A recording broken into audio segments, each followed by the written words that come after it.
This is Jewish Spotlight, a weekly television program presented by Chabad Lubavitch of Long Island, featuring various aspects of modern Jewish life and Jewish culture. Now, here is your host, Rabbi Tuvia Teldin. Shalom, I'm Rabbi Tuvia Teldin, Director of Chabad Lubavitch of Long Island, and we have a very interesting show. So I want you to sit back and you're going to learn something that you perhaps don't know at all about how we Jewish people celebrate the high holiday season. Sure, you might know about Rosh Hashanah and about going to synagogue for Yom Kippur, but there's a third part of the high holiday season which is so crucial because it represents the joy of Judaism, the happiness, not necessarily the seriousness of Rosh Hashanah and Yom Kippur. And without it, the high holiday experience really is not full whatsoever. So, in order to be able to expose you to this extra special aspect of Jewish observance, we brought a few people here who are real experts and are going to give you a great insight into what it means to really celebrate. And of course, as we always do in Jewish Spotlight, we want to get you your information right from the source. So we're going to somebody who he himself and his family for over 30 years has been involved in bringing products to America that have been used for the observance of the special holiday of Sukkot. Sukkot is a time where, as you may know, it's the Feast of Tabernacles, a time where we live in temporary booths. But in addition to that, there's special observances which I want to tell you all about. And for that, I want to switch over to our guest, Rabbi Ephraim Keller, who is a distributor of Esrogim and of other supplies. Rabbi Keller, it's a pleasure to have you here with us. Thank you very much. And I just want to know a little bit about the beautiful display you have over here. I understand, first of all, of course, the most important part of the work that you do is flying back and forth to Italy all the time. Yes, correct? 100%. Okay, now that starts, from what you told me back in April, this is when the growing season starts. In April they start looking after the fields, making sure that there's enough water being given to the fields, enough medicine for all the fruit flies that come on. Right. Make sure the fruit flies don't kill the trees. Now the orchards there you have thousands of Esrog trees. Thousands of Esrogim trees, correct. And you bring 100%. In how many? There must be... I personally only bring in 2,000 Esrogim. But other distributors also look at about the same? 30,000, 40,000 Esrogim are brought in from Italy. The rest are brought in from Israel. From Israel, about over 200,000 Esrogim are brought into America alone. And besides what's distributed all over the rest of the world. Right. Now, I know in the Lubavitch custom, of course, we always take our Esrogim from Italy. Why is that? That's because we have a tradition set back to the Moshe Rabbeinu that when it says in the pasuk, Moses, when it says in the pasuk, "Chachtam lechem pri'etz hadar kapos tmarim va'anafei tzavas arvinachal," so Hashem translate. So that Hashem told Moshe he should take for himself an esrog and a palm stick and 3 myrtles and two willows. So Moses sent messengers to Italy to get this esrog. So Italy is the best field, has the best fertile land. So therefore we take it from Italy. Very good. So you must get a lot of frequent farmer mileage going back and forth. Yes, I do. All right. You probably by the end of the Sukkot season you're going to need a vacation with your wife. Yes, Bez Hashem, I will take one. All right. Okay, so let's get right to it. Why don't you show us a little bit about this esrog, which, as you might see, looks a little bit like a lemon, although it's not exactly a lemon. What makes it important that there be rabbinical supervision for an esrog? I mean, for an orange, you don't need a rabbi to look at every orange to make a kosher orange. Not at all. Why does this have to be kosher? On an esrog tree, it's very, very interesting that an esrog tree has a lot of, it's not like a regular tree. A regular tree grows just leaves and fruit. But the esrog tree has, besides the fruit and the leaves, it also has thorns. So you have to make sure that every esrog that comes off the tree that you're going to take does not have any holes from the thorns that are on them. Because if it has a hole? If it has a hole, the esrog is not good for use. Okay. Not kosher. Now, I was once in Israel. I went to visit a esrog orchard in Kfar Chabad, the Lubavitch village in Israel. I saw esrogs there that were this big. I couldn't believe it. Because, of course, here we only see the esrogs that are about this size, or maybe the largest we might see is something about this size. This is a really beautiful esrog. Right, but the esrog that you saw over there in Israel that was that size was an esrog that was on the tree for a whole entire year. Mm-hmm. That's another interesting aspect about an esrog, that it lasts on the tree. It's the only fruit that stays on the tree for more than a year. It can even stay for 2 years, sometimes even 3 years. And isn't that the proof that the esrog is the type of fruit that the Torah is talking about when it says pri'etz hadar? Because That's one of the attributes it has. Right, because the word hadar would mean also dwelling, a fruit that dwells on the tree, and it's the only fruit that dwells on the tree. Interesting. It becomes part of the tree itself. Part of the tree itself. So tell me a little bit more. What do we have over here? Of course, this is a lulav, a palm stick that grows on palm trees, and we're trying to make sure that the trees that it comes from is from that actually have dates on it. That grows dates. And where do you get this from? They come from many different, various parts of the world. Arizona, Egypt, Morocco, Spain, and California. And this, of course, also is specifically mandated in the Torah that we take one of these every single year and use it as part of our observance. Now, we have over here also some very nice Hadassim. They're myrtles. This is what the organization Hadassah is named after. I'm not sure about that. Okay, well, they have something in common. Yes, because the Hadass has a very special smell. It smells good. Right, and we take three of these, three branches. And it's very important that when you take each branch, you make sure that it has three leaves coming out from the same position on the leaf, all the way up for 3 hand breadths big. 1, 2, 3. All right, good. So there are a lot of specifics that one needs to know in order to be able to do this properly. And last but not least, tell us a little bit about this. This is called the arava, which is the willows. You find them all over the world. And very specifically, you try that they should be very, very nice, straight up, the leaves going straight up. It doesn't matter what they are, as long as the leaves are long and thin, and they don't have real marks as if it's in a knife. It should be smooth. Teeth, right? They should be as smooth as possible. And we take 2 of them to put on the lulav. Right. Now, what do you do when you go over there? You spend a couple of weeks over with the Italian fellows who are taking care of the farm, and the Esrog you become one of the guys at the time. You put on some overalls and you start picking. Not quite picking, because this Esrog tree is very peculiar. You have to crawl under the trees in order to actually pick up and to reach one Esrog. Wait, they don't grow on the top of the tree? No, they don't grow on top of the tree. The highest leaf of the tree is only 7 feet high. So it's a small tree. And in Italy specifically, they branch out the trees that they turn the branches when they're young, so when it's thick and nice, the branches branch out like 4 feet high, and all the esrogim are hanging down low. So in order to actually look at them, you have to observe it on the tree, because we can't just take all of them, because whatever is left over of these esrogim after the season, the farmers use to make other things. What do they make, for instance? They make, for instance, ices, liqueur, jam, many other sweets. I would enjoy tasting some Esrog jam. And so sometimes they even put an Esrog inside the bottle, and they put the bottle onto the tree, and they grow the Esrog inside, then they can have some interesting... I notice you have over here some... perfume. This is perfume. Perfume. Esrog perfume. Made in Israel. Okay, ladies, anybody wants some Esrog perfume? I don't hear any bids. Okay. Well, it looks very interesting. So that's amazing. So you're really over there from when? From the beginning of August. You go down there every day. You cut about 300, 400 esrogim maximum, because every single one has to be looked over while under the tree, and make sure that it doesn't have any holes and doesn't have too many marks, black marks or other marks that they may have. So if the shape, let's say, is not a good shape, then you have to make sure that you just, what do you do, throw it out, or just give it back to the farmer? Just give it back to the farmer. The farmer doesn't even cut it.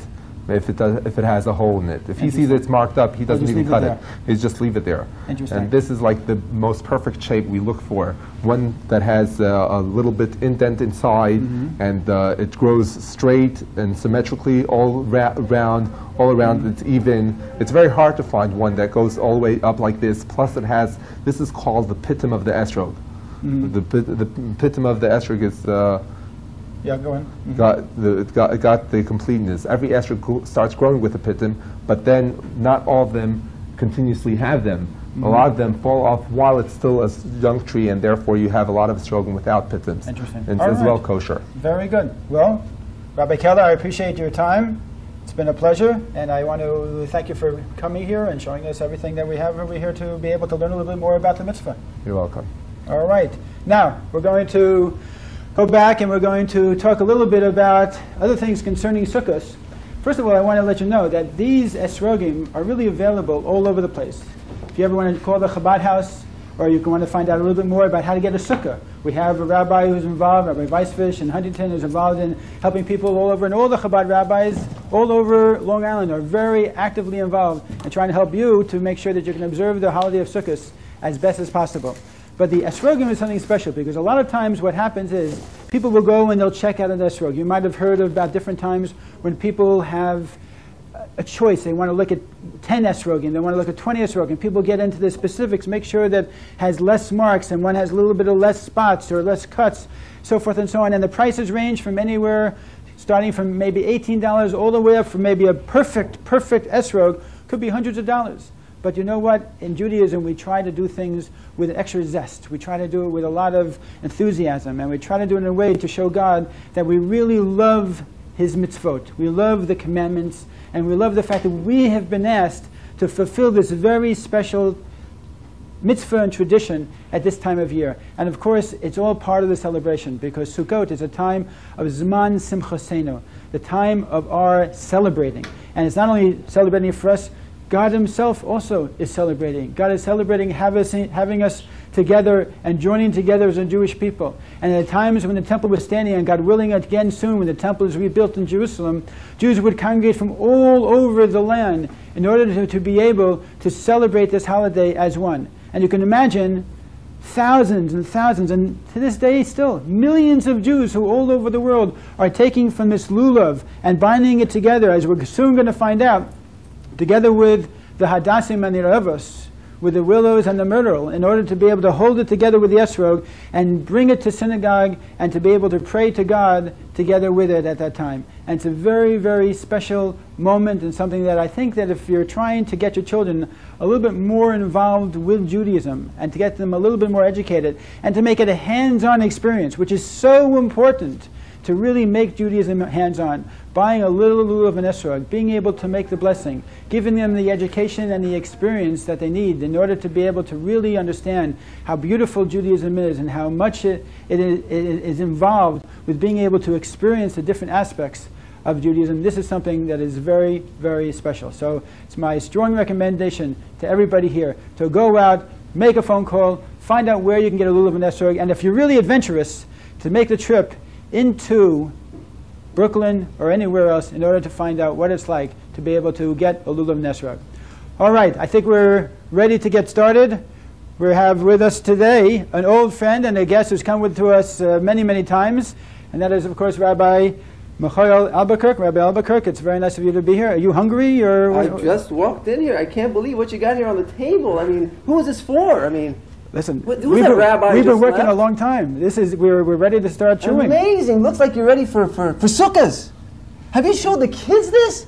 I mean, where are the kids? Are there any kids out here? I hope so. We have any children? Oh my goodness, we have to call some kids. They have got to see something like this. Can we? Hey, there's some kids.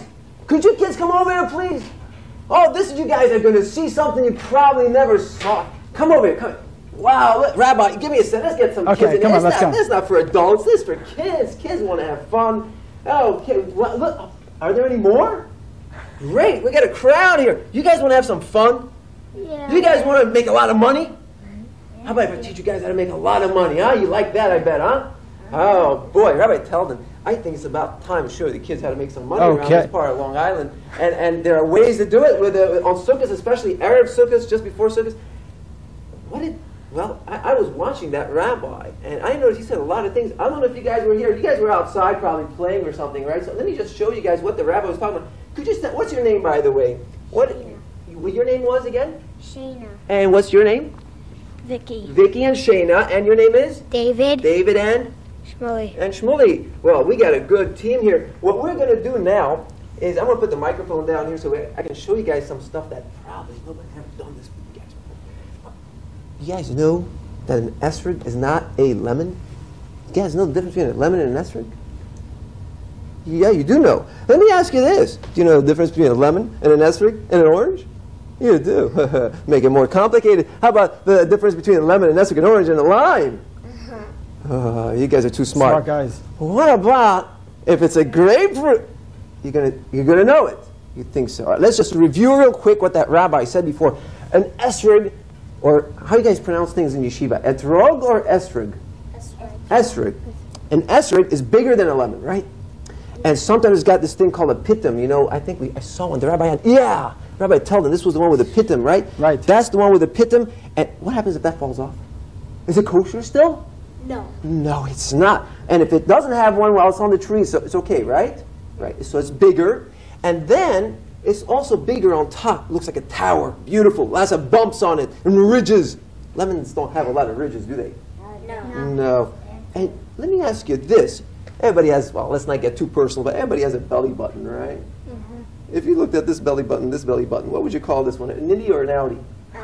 That's an outie, and this is an innie. So a lemon has an outie, and an esrog has an outie, right? So that's how we know an esrog is an esrog. It also smells different.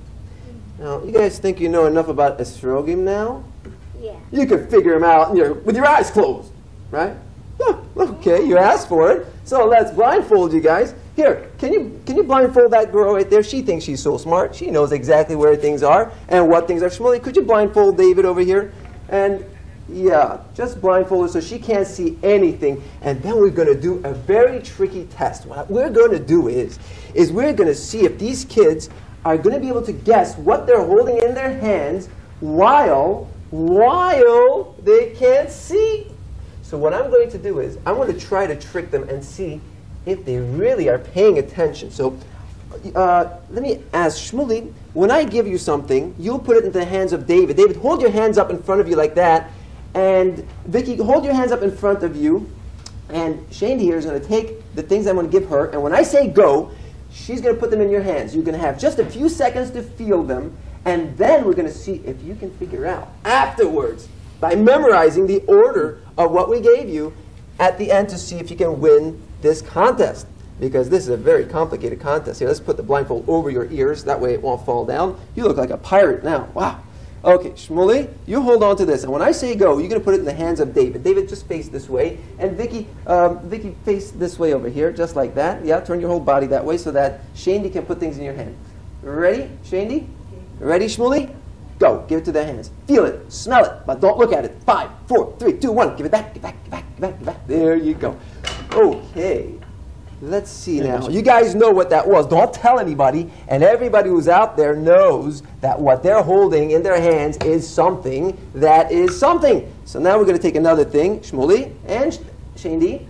That's it. Just give me that back. And when I say go, you give it to Vicky. And Shmuley, you'll give it to David. Ready, set, go.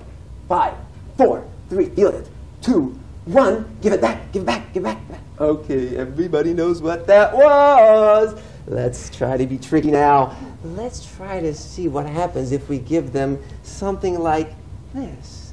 Let's just see. Ready, set, go. Let them feel this. Okay, let's feel that. Yeah, 5, 4, 3, 2, 1. Give it back, give it back, give it back, give it back, give it back, give it back. Shandy, take it back. There you go. All right. Now, what are we going to have next? Let's see. Really tricky. I hope you guys are remembering what we're giving you. Shandy, Shmuley, ready, set, go. 5, 4. This is a hard one. 3, 2, 1. Give it back. Give it back. Give it back. Give it back. Oh, that was tough. I knew that was big something. Oh boy. And then finally, we're going to give them this. Let's see if they figure out what this is. Ready, set, go. 5, 4, 3, 2, 1. Give it back. Give it back. Give it back. Give it back. Give it back. Okay, you can take off the blindfolds now. Shh. No, don't tell them what it was. Nobody should tell them what they had in their hands. There we go. No one should say, all right, David, did you take a good nap while you were at your blindfold on? Yeah, Vicky, you slept well? Good. Now let me have the blindfold there. You don't want to lose that because we might need it again. You never know. Let me just ask you, what was the very first fruit that we had on the table? I mean, we had a lot of fruits, and we handed you 2 fruits. Now, if you get the answer right, I'm going to give you an official Lulav Workshop sticker. And the one with most stickers is going to be the winner. So let's go Vicky first, ladies first. Vicky, what was the first fruit? That we put in our hands. An orange. An orange, she says. David, what was it? Orange. Orange! Yeah, they're both right! There you go, you both get a sticker. Yes, and what was the second fruit? Oh, wait, it's his turn. What was the second fruit? Esrog. She says an etrog. Is that right? Yeah. Are you sure? Yeah. You're both right. You kids are too good. This is not good. This has got to be trickier. Vicky's turn. What was the third fruit you had in your hands? Do you remember that? Esrog. She says it was an esrog. Now, what do you think it was? The memory is failing. What was it? It's a game show. He says it's an etrog. She says an etrog. What was it, Shmuley? Shandy? It was a lemon! Oh no, so you guys get the stickers. Wait a second, we have more things that we asked about. What was the next one? What was the next one? Lime. Grapefruit. You said it was a lime. And it was what? A grapefruit. Was it really, Shandy? No. What was it? It was A grapefruit! Vicky's right. She gets the sticker. What was the next one? The next one. lime. That was a lime. You guys are both right. Now you can count up your stickers and find out who won. I got 4. So Vicky wins. Very good. But that was tricky, wasn't it? That was real tricky. So what we're going to do now, we're going to do one other thing that I want to show you guys. It's really, really interesting. What we're going to do is we're going to take an esrog and we're going to dissect it so you guys can see just what an etrog looks like on the inside. Here's my cutting board here. And you guys have probably never seen an etrog on the inside, but what we're going to do is we're going to take the etrog and we're going to slice it right in half. Now you guys are used to seeing lemons, so you know what a lemon looks like, but an etrog looks very different, very different. And have a look at this. We're going to cut that open and whoa. Look how thick the skin is. Does it smell good? Oh, isn't that wonderful smell of an etrog? That's not like a lemon. Rabbi, have a smell of this. Now, people make jam out of this, but right now, we just sacrificed a $60 etrog. My goodness, if my rabbi would find out what I just did, I don't know what he would say. There's other things also that have a very nice smell. Can't you glue it together and use it for a sukkah? Well, you guys don't have Elmer's glue on you, do you? Nah, you don't. So, sorry, Rabbi, it's gone for good. Now, have a look at this. This is the hadas. This is one of the other things that we put onto the lulav.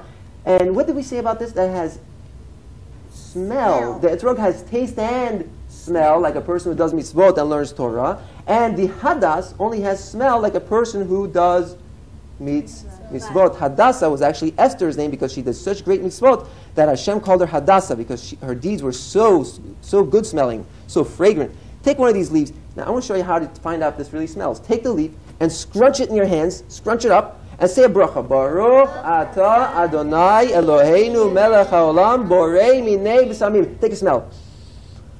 Whoa, smells good, doesn't it? Yeah. That's right. That's because that's what a hadas smells like. Let's try it out with the arava. The arava. Take a leaf from this, and you take one of these, and you take one of these, and you take one of these. Now take one of these and try to smush them up and see if they smell good. No smell there. No. Well, that's right. That's because they don't smell at all. The arava doesn't have smell or taste. Finally, the lulav, which is a straight guy, he doesn't have smell, but he has taste. Anybody want to take a bite of a lulav, see if it has? No, it's but what grows on a lulav tree? A date. That's correct. How about you guys taking a very sweet date? Take a cupcake with a date inside, or just take the date. Have a date. Rabbi, would you like to have a date? These are delicious. These are fresh dates. They weren't even packaged right off the tree. Take it and make sure that you take the pit out because it's got a seed inside. And say a bracha. Baruch atah Adonai Eloheinu melech haolam borei peri ha'etz. Yeah, take a bite of that. Isn't that sweet now? It doesn't smell like anything, but it sure is sweet. It's delicious. Yeah. Now we know exactly how these things taste. So when next time somebody tells you that lulav smells good, you're going to tell them, no, it doesn't smell at all. But does it taste good? Sure does. Its fruit does. And finally, we have to learn how to make the lulav rings. You see, some people like to make their lulav and get it all together with one of these. But not everybody likes to do that, and not everybody knows how to make one of these. It's very complicated. So what we're going to do is I'm going to show you guys how to make one of these here rings. Now, if we can close in on this, you'll get a chance to see how this looks. The way you do it is you need 3 rings to put the hadas, the 3 hadassim, the 2 aravot, and the lulav all together, and you make a ring like this. You fold the lulav leaf, just one, up like this, back down, and back up again. then you come around like that, and that seals up your little belt buckle, so to speak, and then you can make a ring out of it, and that will be what you can use to hold your lulav together. Can anybody show me how to make one of these? Any of you guys can do this? You guys need a couple of lulav rings, and I'm sure you guys are good at this. By the way, kids in Crown Heights in Brooklyn, they sell these things 5 for $1. Each ring is about 20 cents each. Make sure you split them. Each leaf is really double, just like a person. Like a person has their match in life, so too the leaves of the lulav each are double to show that the unity between the two is really, really one. So everybody knows how to make these things. Let's try it again. Everybody ready? One more time, we're going to make a lulav ring. You go like this, everybody together. 1, 2, 3, back in like this. Every kid in Long Island is going to know how to do this and then make a lot of money. Rabbi told them the kids can sell these things outside of Eichler's or the bookstores or the synagogues. People getting off the subway last minute. Got to put my lulav together. Oh my goodness, I don't have any rings. What do I do? Call the kids. They got them 5 for $1. So we take the lulav, we take the 2 aravot, put them together, and then we take the hadassim, and we're going to have them get all together like this. And see, kids, now we're going to finish it off. That's it. And we That's got some how the rings here. looks. There we go. We got a ring right there. And look at all these kids made rings. Terrific. Rabbi, tell them you got some real professional kids here. You don't know how much money they're going to earn. That's it. Look at that. And they'll make a little handle here. And we are set to go. Wow. You guys, did you just learn how to do this today, by the way? This is awesome. You kids are bright, quick. Wow. Yeshiva really teaches kids a lot. And that's it. Oh, they go to Maimonides Day School. The people who go to Maimonides Day School buy your lulav rings from there. And all right. Finally, you've got it. And good. You can make a bracha on it. There you go. All right. Give it a shake. And give it a shake also. There you go. Make sure you make a bracha when Sukkot comes along. Shmuley, give it a shake also. Rabbi, these kids did great. All right. Rabbi Albuquerque, it's always a pleasure. Kids, you had a good time? Yeah. Did you learn all about a lulav and Esrog now? You're going to go out and tell your parents you want one for the holidays? All right. We're ready to roll. Rabbi Albuquerque, thank you very much. I always appreciate you being on board. Thank you. Okay. And just for everybody, don't forget, it's time also for you to go out and get a lulav and Esrog also. And if you need any of those lulav rings, be sure to call Maimonides Day School. We'll give you a personal audience with our star children over here who will teach you all about how to put together the lulav and Esrog and make it the right way. In the meantime, make sure to do whatever you can to learn more about Judaism. Have a great New Year, a healthy New Year. God should bless all of us, everybody, all people across the world, with health and with peace and prosperity. And we should only know of good things and peace in Israel. And we should look forward to the day when we'll all be celebrating in Jerusalem together with Mashiach and be able to truly dance with a lulav and Esrog in the rebuilt temple and truly appreciate what this holiday of Sukkot is all about. In the meantime, I want to just put on the screen our number and address. We are at 58 Comac Road, which is the headquarters for Lubavitch here on Long Island. That's 58 Comac Road, and our number is 462-7383. And in addition, we have also, of course, a website, which is chabadli.org, and a superphone, which is 76 Super. And of course, the superphone is produced by the same organization that Rabbi Albuquerque comes from Tzivos Hashem, which is a wonderful, wonderful youth organization doing work throughout the area. And kids, we really appreciate you being here. Okay, so how about a little song just to close out, okay? Should we sing something? How about V'samachta? Okay, a happy song for the holidays. V'samachta